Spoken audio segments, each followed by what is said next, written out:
Bueno, venga, pues hago la observación de que la sesión o clase que comenzamos ahora se está grabando. Lo digo por la Ley de Protección de Datos.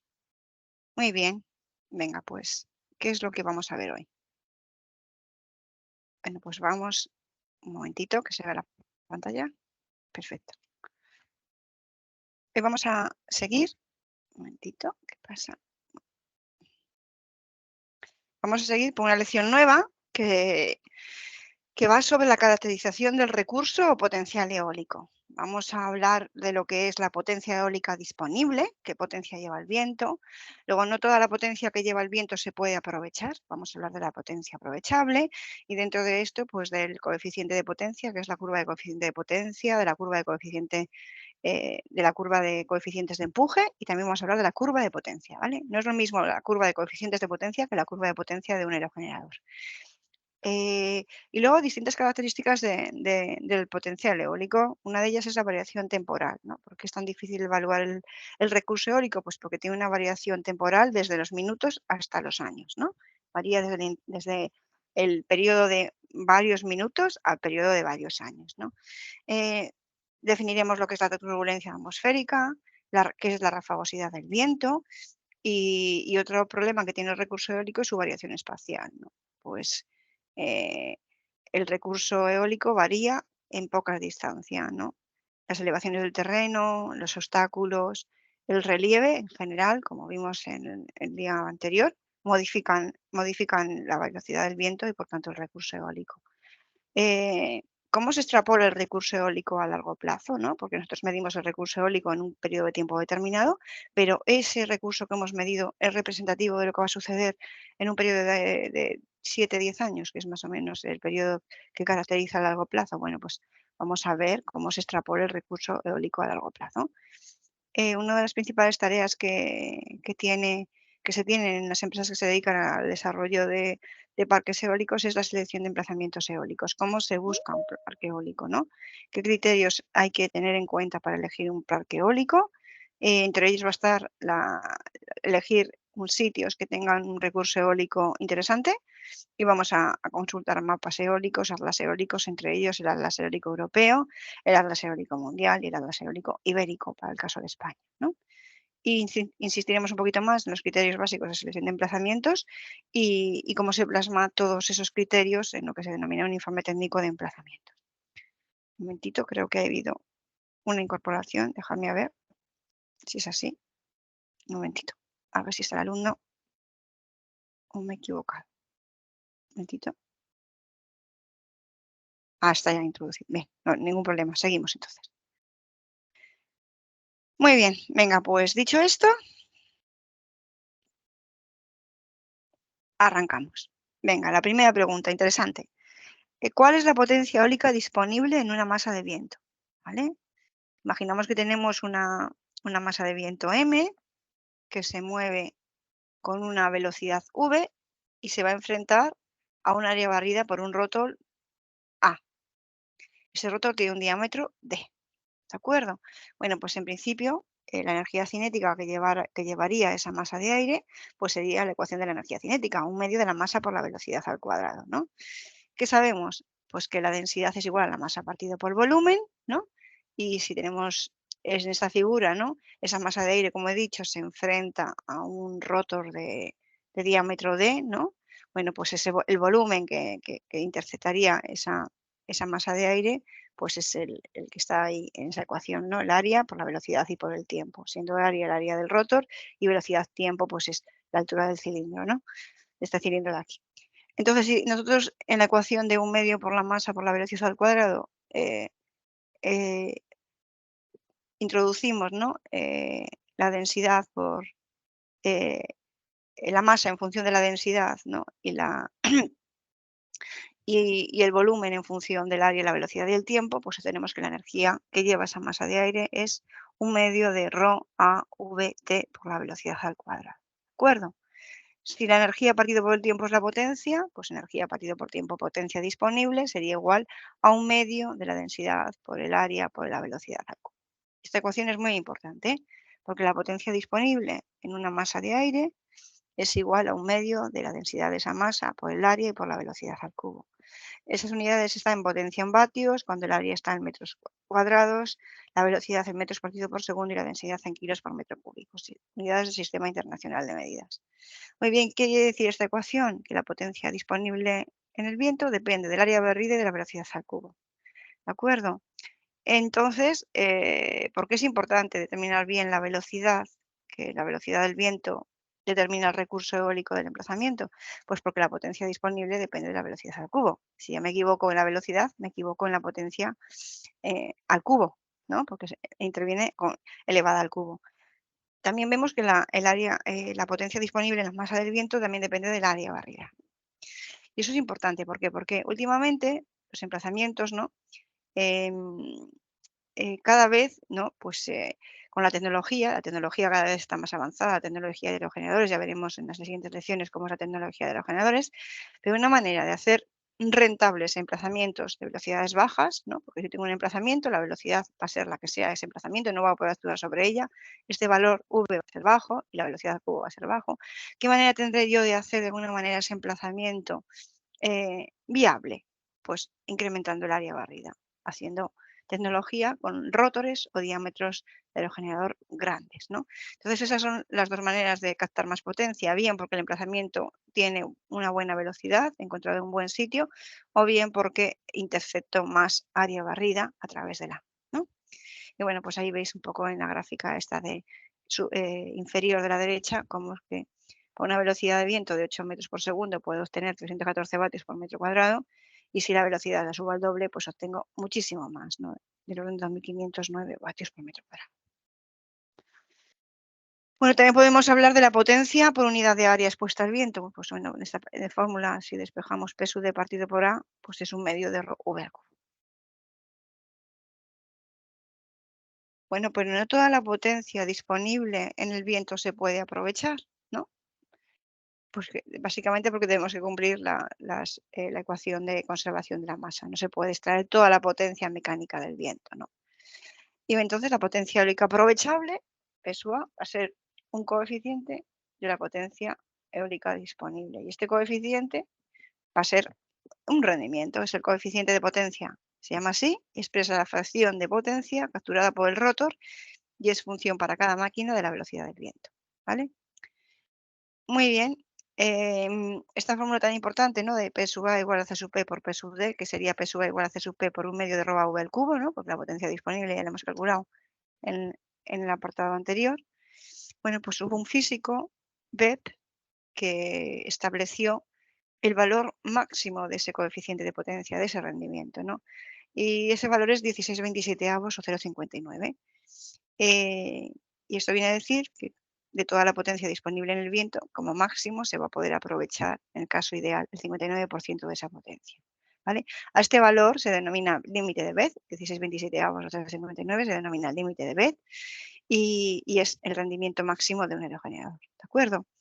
Em, ¿Cuál es el rendimiento de la tecnología actual? Bueno, pues está en torno al 40 y tantos por ciento, ¿no? 42, 44%. O sea, que todavía la tecnología tiene un recorrido hasta llegar al 59% eh, y de mejora, ¿no? Pero lo que nunca va a poder ser es que sobrepase ese valor de 0,59%. ¿Qué tenemos en esta gráfica de la derecha? Bueno, pues tenemos en función de la velocidad del viento, en color gris, la potencia disponible en el viento. En color azul, la potencia aprovechable máxima, es el límite de Boyd. Y en rojo, pues la potencia que produce actualmente los aerogeneradores, ¿no? Con esa pequeña mejora que hay hasta que el área roja pueda alcanzar el área azul, pero nunca el área roja será igual o superior al área azul llegando al área gris. Si dibujamos en un gráfico el coeficiente de potencia, que como hemos dicho depende de la velocidad del viento, y en el eje de las X, en vez de poner la velocidad del viento, ponemos la velocidad específica, que es la velocidad angular partido por la velocidad lineal del viento, y en ese gráfico dibujamos los distintos coeficientes de potencia de los distintos tipos de tecnología, obtenemos una gráfica muy interesante, ¿no? Em, en esta parte de aquí están las máquinas que mayor rendimiento tienen, que son las máquinas de 3 palas, los aerogeneradores de 3 palas, cuyo coeficiente de potencia pues, puede llegar a alcanzar valores de hasta el 0,50% de ese orden, ¿vale? A continuación, las máquinas de 2 palas y de 1 pala. La tecnología de 2 y 1 pala, ya veremos después, cuando estudiemos aerogeneradores, que este tipo de tecnología pues nos acaba de implantar comercialmente porque tiene otro tipos de problemas, ¿no? Luego, en la parte más baja de rendimientos tenemos el rotor Savonius, ¿no? Que tiene rendimientos muy bajos, no llega siquiera al 0,2 al 0,2. Y luego tenemos el rotor Mutil Panamericano, pues bueno, por encima del 0,3. Y el rotor Daerius, que bueno, podría tener rendimientos llegando hasta el 0,4, ¿no? Que también se podría utilizar para generación eléctrica, pero también debido a otros problemas, pues no se utiliza, ¿no? Y bueno, pues aquí un poco más de detalle de cómo varía la curva de coeficiente de potencia, ese famoso C sub P, en función de la velocidad del viento, ¿no? Que tiene esta forma, ¿no? Para velocidades más bajas de 5 metros por segundo, pues básicamente pues, la máquina no funciona. Entonces, el coeficiente de potencia es cero y luego tiene esta tipología. Y ahora vamos a hablar de lo que se denomina el coeficiente de empuje, ¿vale? El coeficiente de empuje, que también es una característica de cualquier aerogenerador. ¿Y qué es la curva del coeficiente de empuje? Que esto es distinto del coeficiente de potencia, ¿eh? Bueno, pues viene a decir lo siguiente. La fuerza que ejerce el viento sobre el aerogenerador por el principio de acción-reacción es igual que la que ejerce el aerogenerador sobre el viento, se opone a ella, ¿no? Esta fuerza que ejerce el aerogenerador sobre el viento, lo que va a hacer es frenar el viento, frenar el aire y a sotavento del rotor crear lo que se denomina la estela, una zona de altas turbulencias. Cuanto más intensa sea esta fuerza, mayor será la estela que se genera a sotavento de ese rotor y mayor será la turbulencia. ¿Cómo se expresa esto? Pues se expresa en función del coeficiente de empuje, que es C sub T es igual a la fuerza de empuje partido de un medio de la densidad del aire, la velocidad al cuadrado y por el área barrida. Muy bien, aquí tenemos la curva del coeficiente de empuje en función de la velocidad del viento. ¿Qué dice esta curva del coeficiente de empuje? Que para velocidades bajas el coeficiente de empuje es alto. Si el coeficiente de empuje es alto, eh, la fuerza de empuje es baja. Y al revés, para velocidades altas, el coeficiente de empuje es bajo y la fuerza de empuje es alta. Es baja, perdón. Em, ¿qué, qué, qué podemos también obtener de aquí? Pues lo siguiente, ¿no? Que si este coeficiente de empuje lo ponemos en función de un coeficiente que se llama A es la velocidad inducida, el coeficiente de empuje sería 4A por 1 menos A, siendo A 1 menos la raíz de 1 menos C sub T partido por 2. Bueno, ni que decir tiene que la curva de coeficientes de empuje de un aerogenerador es un dato que da el fabricante. Esta curva de coeficientes de empuje, igual que da la curva de potencia que vamos a ver después, también nos la da, ¿no? Nos va a dar para cada velocidad el coeficiente de empuje de la máquina, ¿no? ¿De acuerdo? Eh, bueno, pues como he dicho, este coeficiente de empuje se puede poner en función de A, que es la velocidad inducida, y 2A es precisamente la velocidad que pierde el viento al pasar por el rotor del aerogenerador. ¿De acuerdo?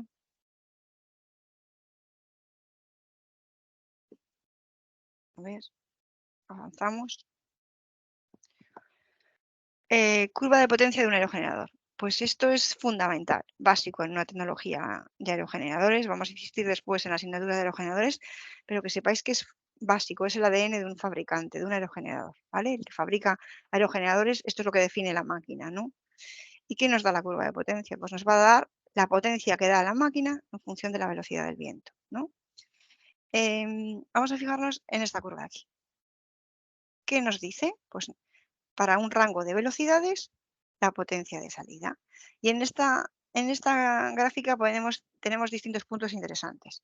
Primero, ahí lo que se denomina una velocidad de arranque. ¿Qué quiere decir? Que por debajo de esa velocidad, la máquina no funciona. La velocidad del viento es insuficiente y la máquina está parada. El viento empieza a soplar, empieza a aumentar su velocidad de viento, de tal manera que cuando llega a un valor de 4 o 5 metros por segundo, depende de cada fabricante, la máquina ya está en condiciones de generar potencia. Va aumentando la velocidad del viento, va aumentando la potencia, estamos en el tramo ascendente de incremento de potencia en función del incremento de velocidad. Y cuando se alcanza una velocidad en torno a 10-12 metros por segundo, se alcanza lo que se denomina la potencia nominal de la máquina. Cuando decimos que una máquina tiene tres megavatios, que es este caso, ¿no? Quiere decir que alcanza 3 megavatios solo cuando la velocidad del viento es igual a la velocidad nominal. Si la velocidad del viento es menor que la velocidad nominal, la máquina funciona a carga parcial a potencias menores. ¿De acuerdo? La velocidad del viento puede seguir aumentando por encima de la velocidad nominal y la máquina produce la potencia nominal, no sigue incrementando potencia, sino su potencia nominal. Y va a llegar una velocidad del viento, que depende también de cada fabricante, va a estar en el rango de 20-25 metros por segundo, en el cual cuando se alcanza esa velocidad, la máquina, por razones de seguridad, para. Eso se llama la velocidad de parada. Entonces, cualquier curva de potencia tiene una velocidad de arranque, una velocidad nominal y una velocidad de parada. ¿De acuerdo? Cuando el tipo de curva es tal que así, tal como está aquí, cuando se alcanza la potencia nominal y se incrementa la velocidad del viento, el sistema de control de la máquina es capaz de mantenerse en la potencia nominal, tenemos lo que se denomina un aerogenerador de paso de pala variable o pitch control. La tecnología antigua se utilizaba lo que se denomina aerogeneradores de paso variable o aerogeneradores de paso fijo o stall control. ¿Vale? ¿Qué sucedía aquí? Tenemos los mismos puntos, la velocidad de arranque, la velocidad a la cual se alcanza la potencia nominal, pero por encima de la potencia nominal, cuando llegaban velocidades por encima de la potencia nominal, el sistema de control de la máquina no era capaz de mantener la potencia en la potencia nominal, sino que oscilaba en torno a la potencia nominal. Esto se llama stall control. Este tipo de regulación de control de potencia es menos eficiente que el pitch control o paso variable. Por eso, actualmente los aerogeneradores, todos ellos tienen tecnología de paso variable o pitch control. Entonces, como he dicho, esta curva fundamental caracteriza a un aerogenerador, ¿de acuerdo? Si yo tuviera que elegir un aerogenerador y no tuviera mucho conocimiento de energía eólica, simplemente con hacer una comparación de estas gráficas, de las curvas de potencia de todos los aerogeneradores en los que estaría un poco que seleccionar el mejor, podría tener una idea de cuál es el mejor, ¿vale? Una idea previa. Importancia de estudiar el recurso eólico. Pues porque el recurso eólico tiene variaciones temporales importantes, ¿no? El recurso eólico varía, como he dicho antes, constantemente, tiene en el rango de la microescala a la macroescala, desde minutos, horas, días, meses, estaciones y años, ¿no? Entonces, si yo quiero instalar un parque eólico en un sitio, en un emplazamiento, tendré que conocer toda esta variabilidad del recurso, con el objeto de poder conocer la variabilidad de la velocidad del viento y en función de ello dictaminar si mi emplazamiento es rentable o no rentable en función de la energía que produzca, ¿no? Bueno, pues ahí abajo, bueno, en la gráfica superior veis un poco la variabilidad en intervalos de tiempo distintos, desde horas a días o minutos. Y aquí en la gráfica inferior vemos la variabilidad del recurso desde en un periodo de tiempo microtemporal, ¿no? Basado en segundos, hasta un periodo de tiempo interanual, basado en años, ¿no? En el eje de las X se representa el tiempo y en el eje de la Y es la energía. Bueno, pues en la parte de baja frecuencia, que se correspondería aquí, se corresponde con, que es la zona izquierda del gráfico, con la variación interanual del viento, ¿no? Y básicamente está motivada por el movimiento de la Tierra alrededor del Sol. En el rango intermedio de las frecuencias, que es la macroescala, tenemos las variaciones del viento en el rango que se denomina de 4 o 5 días más o menos y se corresponde básicamente con el paso de borrascas o frentes, ¿no? 4 días vemos cómo varía la velocidad del viento. Y en el rango de las altas frecuencias, en la parte derecha de la gráfica, vemos la variación en el rango meteorológico de la microescala, que como he dicho se centra en torno a minutos. Bueno, pues esta complejidad hace que en cualquier emplazamiento donde se vaya a instalar un parque eólico sea necesario registrar el recurso eólico durante un periodo de tiempo temporal, durante un periodo de tiempo, perdón, suficientemente amplio para poder conocer todas estas variaciones del tiempo, del recurso en el tiempo, perdón. un concepto muy interesante que se llama turbulencia atmosférica y que va a determinar la probabilidad o la posibilidad de utilizar una máquina en el emplazamiento, ¿no? ¿Qué es la turbulencia atmosférica? Bueno, pues se puede definir, ¿no?, como la desviación de la velocidad instantánea con respecto a la media. Si representamos en un eje de X la velocidad del viento en segundos, y en el eje de las Y es el valor promedio, vemos que tiene una variación instantánea, ¿no? Toda esta variación de datos instantáneos tendrá una velocidad media, ¿no? Pues bueno, pues la variación de ese dato instantáneo con respecto a la media se puede definir como turbulencia atmosférica, ¿vale?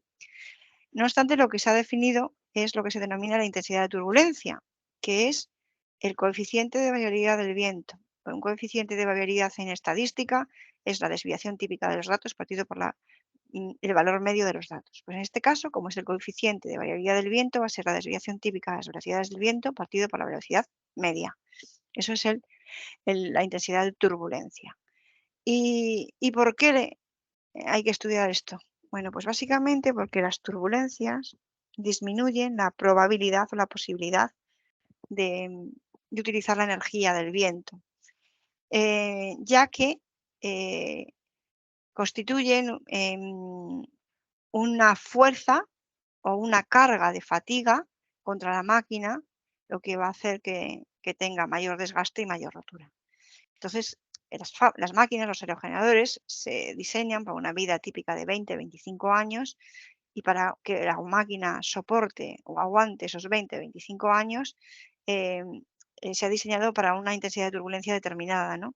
Bueno, pues por eso hay que estudiar muy bien esto, porque si se supera ese valor de intensidad de turbulencia, la máquina no va a aguantar, a resistir los 20-25 años de diseño, el modelo de negocio, de ingresos, no se va a poder cumplir y, y el negocio pues no va a ser tan rentable como nos podríamos imaginar desde un principio. ¿De acuerdo? Ahí tenéis un poco cómo se definía la variancia desde el punto de vista estadístico. No voy a insistir, pero vamos, recordar lo que es la desviación típica de una muestra de datos, ¿vale? Otro factor que se estudia, otra variable que se estudia, perdón, es la rafagosidad. La rafagosidad tiene en cuenta valores máximos de viento o rachas o picos de viento, ¿vale? Que son esfuerzos dinámicos eh, estructurales, ¿no? Básicamente. Van a producir variaciones bruscas o esfuerzos dinámicos estructurales. Eh, bueno, ahí tenéis un modelo de rafagosidad, ¿no?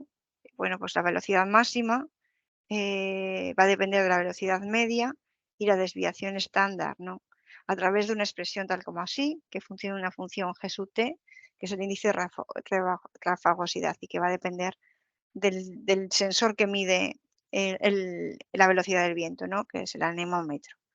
Bueno, pues esa función G sub t tiene este tipo de expresiones y si, lo, si esta función la sustituimos en la fórmula anterior, bueno, pues podemos concluir que el factor de rafagosidad, ¿no?, va a ser igual a la velocidad máxima partido por la velocidad media y hablando en intervalos temporales del orden de 1 hora normalmente. ¿De acuerdo? Entonces, bueno, además de conocer la turbulencia, también tendré que conocer el valor máximo de velocidad en intervalos pequeños de tiempo, ¿no? Porque, como he dicho, así como las turbulencias lo que producen son cargas de fatigas, las velocidades máximas implican variaciones bruscas, esfuerzos dinámicos estructurales. Ahí tenéis la manera de calcular la velocidad máxima, ¿no?, que recibe la máquina, ¿no?, la velocidad máxima del viento, y es a través de una distribución estadística que se llama distribución de Gumbel. No hace falta que os aprendáis esto, la verdad, no. Simplemente que sepáis que existe, cuando estudiamos el programa Windographer, que nos va a servir para hacer análisis estadístico de datos de viento, está la distribución de Gumbel y vamos a saber cuál es la probabilidad de no exceder la velocidad del viento o en un año determinado. Vamos a conocer el periodo de retorno, que es la velocidad máxima que se presenta en un número de años determinado, y también vamos a conocer el riesgo, que es la probabilidad de que la velocidad del viento exceda al menos una vez en el tiempo, en el tiempo de la vida de la instalación, ¿no? Bueno, pues eso, que si alguno tiene interés por estudiarse la fórmula, pues que se la estudie, pero que todo eso lo vamos a ver con el programa Windowgraph. De esto hablamos el día anterior, ¿no? La dificultad también de determinar el recurso eólico en un emplazamiento y la dificultad de extrapolar el recurso eólico espacialmente viene dada porque el viento varía de manera eh, significativa con la distancia, ¿no? Perturbaciones del terreno, elevaciones del terreno, vaguadas del terreno, obstáculos en el terreno, pues hacen que el viento se acelere o se frene, ¿no? Ahí tenéis pues colinas suavemente onduladas, lo que van a hacer es jugar a nuestro favor, van a acelerar el viento en la parte alta de la colina. En cambio, orografías abruptas con crestas o variaciones de orografía repentinas, lo que van a hacer es al contrario, ¿no? Pueden jugar disminuyendo el viento. Eh, Hay un estudio muy conocido, ¿no? Estudios que se hacen en túneles, ¿no? de viento sobre el efecto que tiene el viento en una colina, ¿no? Y bueno, pues se ha estudiado que si la colina tiene una forma tal que así, ¿no? De forma triangular, se muestra que el viento en la parte alta de la colina aumenta, ¿no? Aumenta 100% cerca de la cima, pero llega a una altura sobre la colina a partir de la cual el viento ya no aumenta, ¿no? Ese famoso perfil de variación del viento con altura, el perfil potencial de variación del viento con altura, llegará un momento en que ese perfil ya sea vertical, ¿no? Y precisamente la altura a la cual el viento no aumenta en altura es aproximadamente la mitad de la anchura de la colina, ¿no? Ahí tenéis en este gráfico cómo va aumentando el viento con la distancia al centro de la colina, ¿no? Y bueno, vemos que en el centro de la colina, pues el incremento pues prácticamente es el 100%.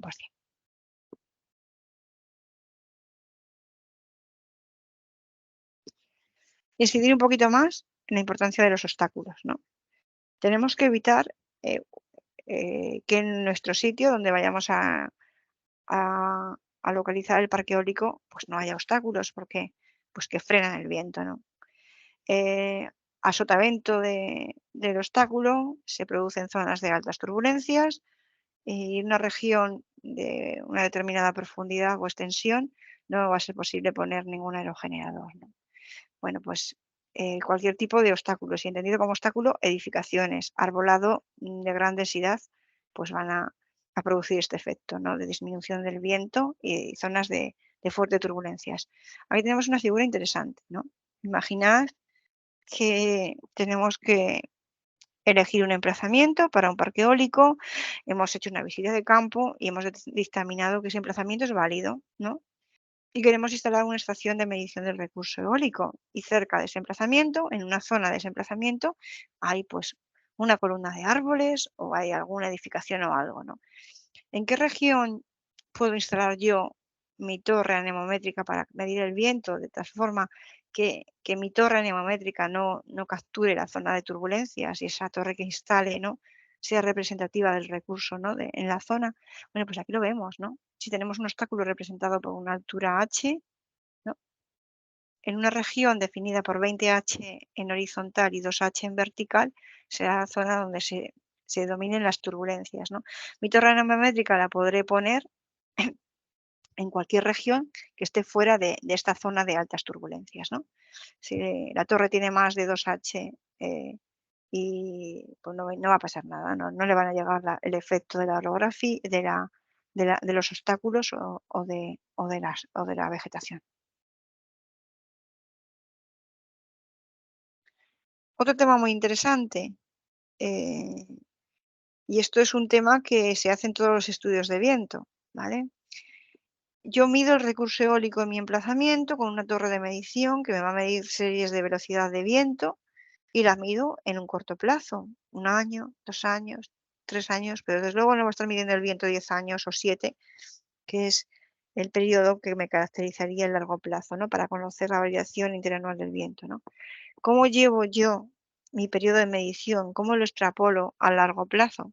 Bueno, pues hay distintos modelos, ¿no? Tenemos el modelo proporcional, el modelo aditivo modificado, ¿no? Y en todos ellos lo que hay que intentar conseguir es bueno, yo estoy midiendo el viento en mi emplazamiento, 2, 3 años, en un caso bastante bien, ¿no? Sería una campaña de 2 o 3 años. Al menos hay que medir más de un año. Y, y bueno, pues tendría que conseguir lo que se denominan datos de viento de una estación de referencia que tuviera un largo periodo de medidas, 10, 20 años, ¿no? Cerca de mi emplazamiento, una distancia razonable de mi emplazamiento, ¿vale? Si soy capaz de conseguir esa estación, podré hacer modelos de correlación, extrapolación a largo plazo, ¿de acuerdo? A veces es muy difícil conseguir datos de viento en un radio de 20, 30 kilómetros, 100 kilómetros, que puedan correlacionar con mi estación, ¿no? Pues porque no los hay, sencillamente. Y si los hay, son propiedad de un tercero que a lo mejor no tiene interés en que tengamos esa información, ¿no? Porque la información es, es valiosa, ¿no? Bueno, pues se recurre a modelos de estaciones que se denominan virtuales, no son estaciones reales. Hay empresas que se dedican a desarrollar modelos físicos que se alimentan de datos de satélites, datos de viento de satélites, y nos pueden dar una serie de datos a largo plazo en mi emplazamiento, ¿no? Tendría lo que se denomina la estación de referencia a largo plazo, ¿no? Tendría mi estación real, 2, 3 años, y mi estación virtual, generada por modelos físicos, con 20 años de viento, ¿no? ¿Y cómo llevo yo el viento? Pues a largo plazo, pues como he dicho, por esos 3 métodos, ¿no? Ahí tenéis el que más se utiliza, uno de los más utilizados es el método proporcional, ¿no? Que dice que si existe correlación entre las dos estaciones, entre la terrestre y la virtual, la velocidad correspondiente a largo plazo va a ser igual a la velocidad media en el corto plazo, ¿no? La que he medido en ese lugar, por un cociente, que sería el valor de la velocidad en el observatorio de referencia de largo plazo, partido por el valor de la velocidad en el observatorio de referencia a largo plazo, pero en el tiempo coincide con la estación terrestre. Y vamos a hacer un ejemplo para que veáis cómo es esto. Imaginad que tenemos una estación anemométrica que mide la velocidad a 120 metros de altura en este periodo de tiempo, 2 años, 2017-2019. Y en ese periodo de tiempo la velocidad media de mi emplazamiento a 120 metros es 8,3 metros por segundo. Y yo me quiero preguntar, ¿esta velocidad de 8,3 metros por segundo, que es la velocidad media que he ido registrando en 2 años, es la que se me va a presentar en 20 años o en 25 años, que es la velocidad, que es el periodo de tiempo que va a estar funcionando en el parque eólico? Pues tenemos un problema, porque no hemos medido a largo plazo, ¿no? Recurrimos a una empresa que haga modelos físicos de viento a largo plazo. En este caso es una empresa española que se llama Vortex, hay varias, ¿eh?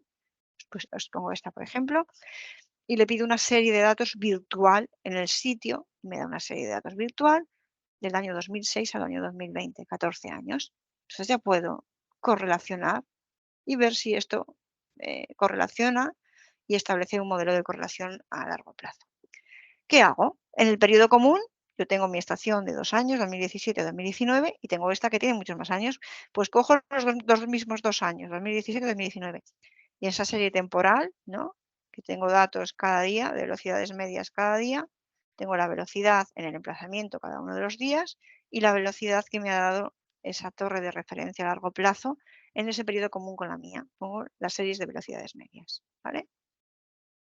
Y dibujo pues la correlación, ¿no? La regresión estadística.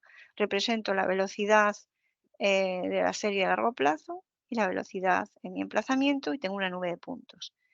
La recta, hallo la recta que se aproxima a esa nube de puntos con un coeficiente de Pearson R2 de 0,924. Y aquí está la clave. Si correlacionan en esos 2 años de medidas que hay en común, por extrapolación podrán correlacionar a largo plazo. Esa es la clave, ¿no? Oye, por el modelo de regresión estadística, en estos 2 años el viento se comporta de manera similar, tiene un alto coeficiente de correlación de Pearson, pues va a pasar lo mismo en el largo plazo. Bueno, pues ya está. Demuestro la correlación, lo que pase en el corto plazo pasará en el largo plazo. ¿Y qué es lo que pasa en el corto plazo en la serie que me ha dado la empresa Vortex de referencia a largo plazo? Pues sucede que la velocidad media de esa serie en esos 2 años es 7,18. Cuando la velocidad media de esta serie a largo plazo, en los 14 años que tengo, es 7,10. Resulta que en el corto plazo de esos 2 años he tenido más velocidad que lo que pasaría en el largo plazo. Entonces hago el coeficiente, la división de 7,10 entre 7,18 y tengo que corregir mi serie de datos, mi velocidad media de mi emplazamiento a largo plazo sería 8,3 por 0,99. Es decir, lo que hago es corregir mis datos, ¿no? Demuestro que ese laboratorio, esa serie de referencia a largo plazo correlaciona con la mía y en ese periodo común el viento ha sido más alto de lo que debía. Entonces, como el viento ha sido más alto que lo que debía, el factor es 0,99, un 1% más alto, pues lo aplico a mi serie. Como yo he medido esos 2 años en los que el viento ha sido más alto, lo tendré que corregir hacia la baja, ¿vale? Y esa es la forma de determinar la velocidad a largo plazo.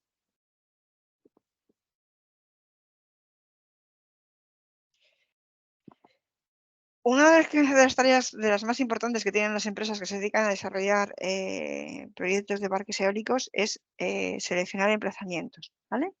Emplazamientos eólicos. Entonces, ¿qué problemas se pueden presentar cuando tenemos que buscar emplazamientos o estimar el recurso eólico? Porque buscar un emplazamiento en el fondo es estimar el recurso eólico. Voy a buscar emplazamientos que tengan la máxima velocidad posible. ¿Por qué? Porque van a tener la máxima potencia disponible y van a tener la máxima energía, ¿vale? La potencia depende de la velocidad al cubo, ¿no? Lo hemos visto. Vamos a buscar emplazamientos de velocidades altas, ¿vale? Entonces me pueden presentar varias situaciones, que tenga que estimar el recurso eólico en emplazamientos donde no hay registros de viento, que puede pasar, que tenga que estimar el recurso eólico a una altura distinta a la altura de donde tengo los datos medidos. Eso es fácil de resolver, lo resolvimos el día de la clase anterior, ¿no? Si yo mido el viento a una altura, a 2 alturas y luego tengo que estimarlo a una altura distinta, a través del cálculo del alfa o de cizalladura, como hicimos la clase anterior, puedo determinar el viento a una altura distinta. O me puede presentar el caso de que tenga que estimar el recurso a largo plazo cuando lo mido a corto plazo. Eso lo acabamos de ver. O sea, los puntos 2 y 3 se pueden resolver físicamente, pero el punto 1, cómo estimo el recurso eólico de un emplazamiento donde no existen registros de viento, bueno, pues es más problemático, ¿no? Tendré que hacer una labor o una tarea de investigación, ¿no? ¿Qué se suele empezar a medir, a mirar o a indagar? Mapas eólicos, atlas eólicos, ¿vale? Hay organismos que se dedican a desarrollar atlas eólicos, ¿vale? O mapas eólicos. Ahí tenéis el mapa eólico europeo del año 1992, fijaros, ¿vale? Muy sencillo, en aquella época, pues veis ahí en un código de colores, cada color significa pues isoventas, líneas de la misma velocidad. Este mapa eólico europeo del año 1990 y algo, ¿no? Era tan sencillo como que España estaba caracterizada por, básicamente, como el Valle del Ebro, como una zona buena, la zona de Albacete por ahí y Galicia, ¿no? Las zonas de mayor recurso eólico. Aquí daba la velocidad media del viento a 50 metros de altura, ¿vale? Y daba en velocidades metros por segundo o vatios metro cuadrado, ¿vale? En distintos tipos de paisajes, según tuviéramos paisajes de terrenos abiertos, costeros o con terreno complejo, ¿no? Hay hills and ridge. Y bueno, pues Em, ¿qué es lo que tendríamos que buscar para que el emplazamiento fuera viable? Bueno, pues básicamente emplazamientos que tengan velocidades medias de más de 6 metros por segundo a la altura de la torre del aerogenerador. La altura del buje, que veis ahí, es la distancia que hay desde el suelo hasta el centro del rotor, ¿vale? Bueno, pues es el primer labor, buscar sitios que nos interesen, que tengan velocidades del viento de más de 6 metros por segundo a la altura de buje. ¿Cuáles son las alturas de buje de aerogenerador que se están instalando actualmente? Pues el orden de 100, más de 100 metros de altura, ¿de acuerdo? Bueno, pues podríamos buscar más de 6 metros por segundo he dicho 100, pero también se están instalando alturas 80, 100, 120, ¿vale? Bueno, pues vamos a buscar más de 6 metros por segundo a 80, 100 metros. ¿Qué mapas eólicos hay que se pueden consultar? Vamos a ver tres. El nuevo Atlas Eólico Europeo. Este Atlas Eólico Europeo es muy antiguo, ¿no? He dicho del año 1990 y algo, ¿vale? 30 años. Bueno, pues hace escasamente unos años, 2, 3 años, surgió el nuevo Atlas Eólico Europeo, que es el NIWA. Este nuevo Atlas Eólico Europeo fue un proyecto de desarrollo que duró más de 10, 12 años. Por ahí duró. Estuvieron involucrados los institutos de investigación del viento de muchísimos países de la Unión Europea. Ha sido un proyecto, como he dicho, súper largo en el tiempo y súper riguroso. Bueno, y lo que pretende este Atlas Eólico Europeo es disminuir el tiempo de desarrollo de los proyectos, ¿no? De los proyectos eólicos, y disminuir el riesgo en la estimación de la velocidad del viento. Bueno, pues el NIWA, que tenéis ahí la página web, nos da la velocidad del viento a distintas alturas, ¿lo veis aquí? A distintas alturas, su valor de medio de velocidad y la desviación típica de ese valor, ¿vale?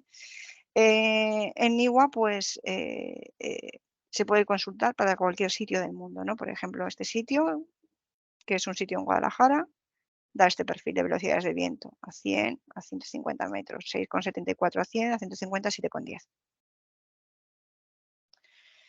Está el mapa eólico mundial, que este es para todo, cualquier sitio del mundo. El europeo es para cualquier sitio de Europa, no sé lo que he dicho. Si he dicho del mundo me he equivocado, ¿eh? El europeo es para cualquier sitio de Europa. El mundial es para cualquier sitio del mundo, perdón. Y bueno, pues el Global Wind Atlas es un desarrollo del Banco Mundial. Y bueno, aquí tenemos, pues, para el mismo sitio de la provincia de Guadalajara, a una altura de 100 metros, da 6,89 metros por segundo, ¿no? Cuando en Niwa eran 6,74, ¿vale? Y tenemos también el mapa eólico, más cosas que da el Global Wind Atlas, bueno, pues lo veis ahí, ¿no? Os recomiendo que os metáis en estas páginas web, indagáis lo que hay, ¿vale? Da la variación interanual del viento, la variación mensual del viento para un año tipo y la variación horaria del viento para cada hora. Tenemos el mapa eólico ibérico, que está desarrollado por el CENER, que es el Centro Español de Desarrollo de Energías Renovables. Y bueno, el Atlas Eólico Ibérico pues es de pago. Si queremos conseguir información valiosa hay que pagar. Y hay otra información que es pública, ¿no?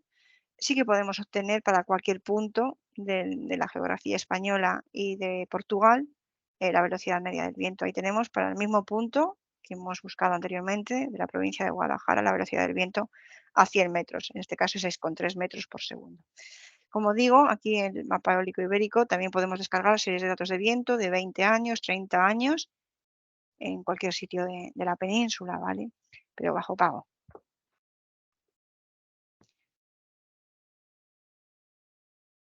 Más información del mapa eólico ibérico parecido, el Atlas Eólico Mundial, ¿no?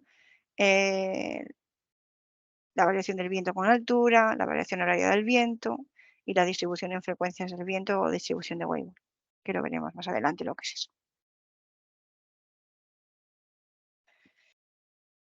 Entonces vamos a buscar emplazamientos que tengan elevada velocidad media. Cuanto más velocidad media tengan, a una altura de buje de 80 a 100 metros, más rentables serán. Que además de tener elevada velocidad media, deberían tener aceptables variaciones de velocidad media estacionales, ¿vale? No vale que el viento sea muy alto en una estación y en otra pues el viento prácticamente no se manifieste, porque eso va a suponer un problema para la máquina desde el punto de vista de funcionamiento. Y también que esos emplazamientos tengan aceptables niveles de turbulencia y de vientos extremos. Si los niveles de turbulencia son altísimos y los vientos extremos igual, pues la máquina no va a soportar esos niveles de turbulencia y esos vientos extremos para una vida de 20-25 años. Igual la soporta para 10, pero a lo mejor mi modelo de negocio no es rentable en 10 años, ¿no? Mis ingresos en 10 años no van a compensar la inversión y los gastos, ¿no? ¿Y qué se busca? Bueno, pues se buscan lugares pues, en los que pueda haber viento. ¿Y qué lugares puede haber viento? Bueno, pues ahí tenemos algunos, ¿no? Llanuras elevadas.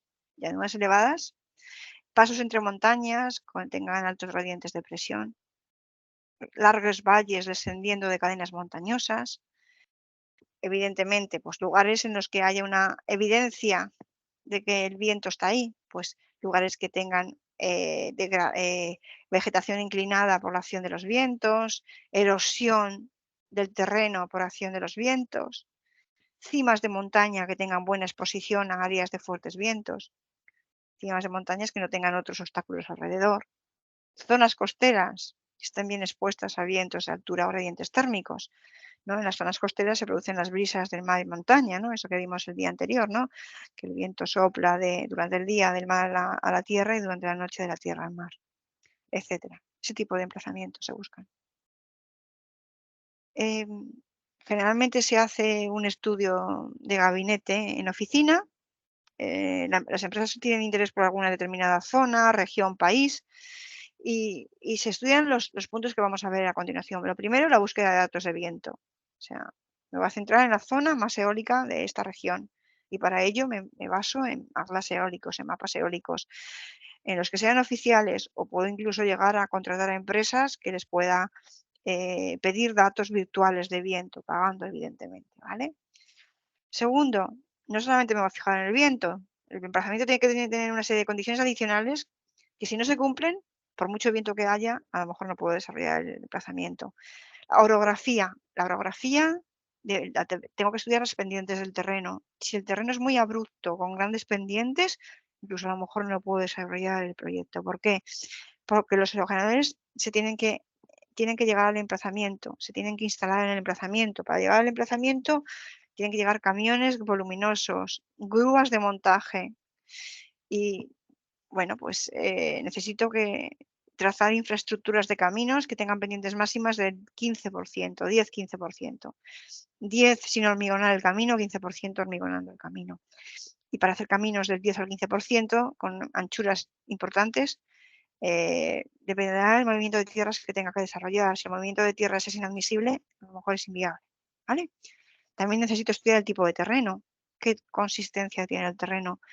Imaginad que mi emplazamiento es una cordillera montañosa que está toda de roca, ¿no? Que cualquier obra civil hay que hacerlo movilizando roca, con explosión, con voladura. Pues a lo mejor me hace inviable el proyecto desde el punto de vista económico y además medioambiental. La vegetación.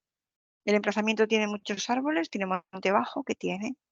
Si tiene árboles, estos árboles son una explotación de madera al uso industrial, eucaliptos, que no pasaría nada, o son árboles protegidos. Si son árboles protegidos, ya me puedo olvidar, es inviable. Si tengo quercus, encinas, robles, me puedo olvidar, ¿vale? O sabinas, son árboles súper protegidos. La interconexión eléctrica, fundamental. Muchísimos proyectos caen por la interconexión eléctrica, la mayoría.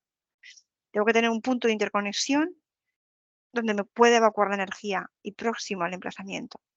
Y ese punto de interconexión tiene que tener capacidad para evacuar mi energía, ¿vale? Esto es un cuello de botella, es un problema para todos los proyectos de cualquier, no solamente parques eólicos, también plantas solares fotovoltaicas, ¿no? Yo puedo tener un emplazamiento ideal y me pueden pasar dos cosas: que el punto de interconexión esté muy lejano, no sea viable llegar ahí, porque cuesta muchísimo la infraestructura, entonces me olvido, o que el punto de conexión esté más o menos accesible, pero no tenga capacidad. No entra mi energía porque no está la infraestructura de la red, no lo soporta. Tengo que estudiar el medio ambiente. Mi emplazamiento no puede estar en un espacio natural protegido. Eso ya es evidente, pero es que a lo mejor si está cerca de un espacio protegido, en la zona de afección próxima, a lo mejor también tengo problemas, ¿no? Y luego, igual, ese emplazamiento que busco, tendré que estimar la potencia que entra, ¿no? Porque si es un emplazamiento pequeñito que tenga muy pocos megavatios de potencia, a lo mejor no resulta rentable, ¿no? Si la infraestructura eléctrica de interconexión es amplia, ¿no? Entonces, es decir, que emplazamientos con orografía abrupta, terreno rocoso, punto de interconexión distante, incrementan sustancialmente la inversión y pueden hacer inviable el proyecto, ¿vale? Y os voy a poner ejemplos de buenos emplazamientos que no se desarrollan, pues, por temas de infraestructuras, ¿no? El sur de Argentina es una de las zonas eólicas más importantes del mundo. ¿Pero qué le pasa al sur de Argentina? Que está a más de 1000 kilómetros de la zona donde se produce el consumo eléctrico. Pues bueno, pues es inviable. No puedo desarrollar una infraestructura eléctrica a más de 1000 kilómetros de distancia, ¿no? Para evacuar la energía de los parques eólicos. O islas remotas, por ejemplo, que yo he estudiado por circunstancias de mi trabajo en Filipinas, ¿no? Con buen recurso eólico, pero que ni siquiera hay un puerto de llegada, ¿no? Para que puedan llegar el barco que transporta los aerogeneradores, ¿no? Ese tipo de cosas también se estudian, ¿vale? Bueno, pues suponer que yo en oficina, mi equipo evalúa emplazamientos eólicos, elige al final 6 o 7 emplazamientos que superan todos esos filtros y a priori podrían ser viables. ¿Qué es lo que hay que hacer? Pues instalar una estación anemométrica para medir el recurso eólico, ¿vale? Esa estación anemométrica tiene que estar instalada en el emplazamiento al menos un año, al menos un año. A partir de un año podré hacer lo que se denomina un estudio de recurso y un estudio energético para determinar a priori la energía que produciría ese emplazamiento, ¿vale? Y a partir de un año podría decir si este emplazamiento es viable o no es viable, ¿vale? Este estudio que se hace a partir de tener un año de registros eólicos se denomina estudio de micrositing, ¿vale?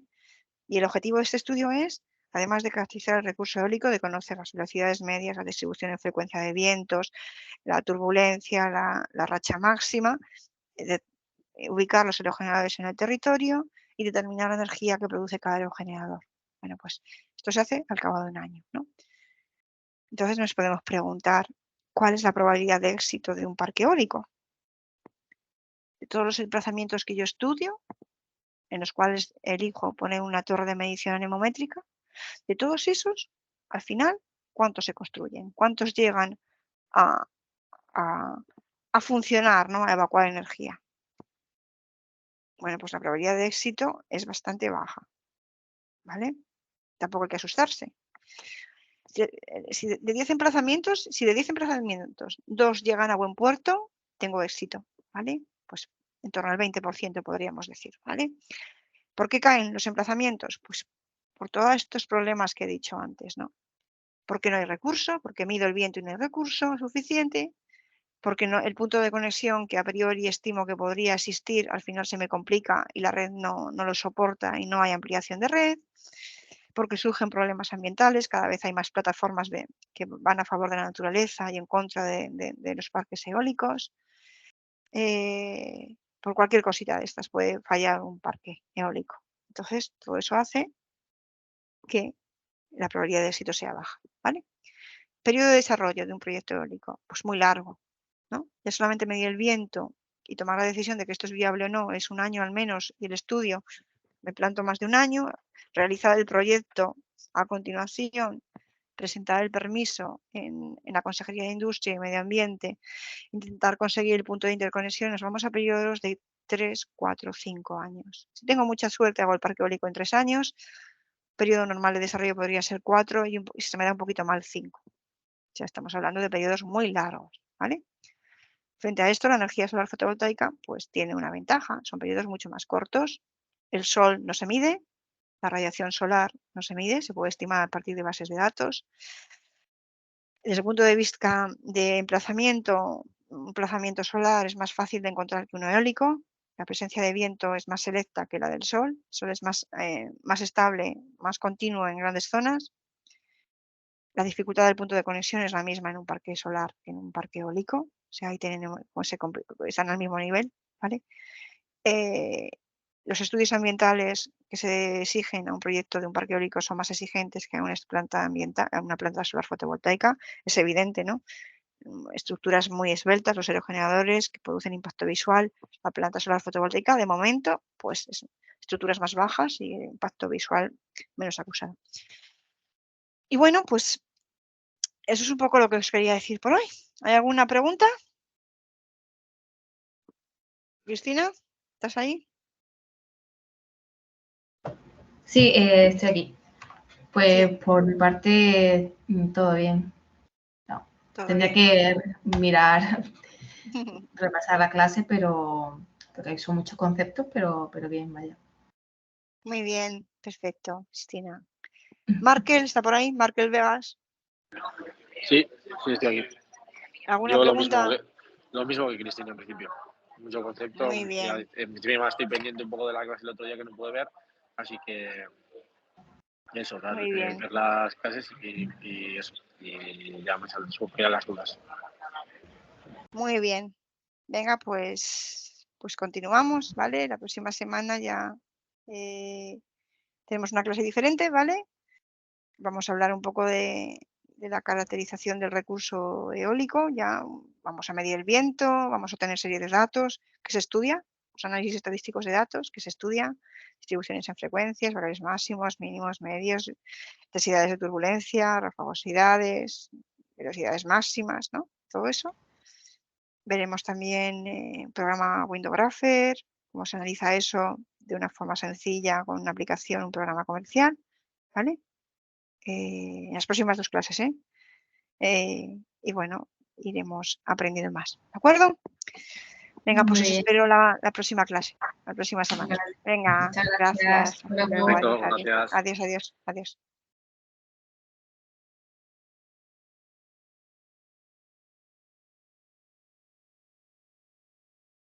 Anda.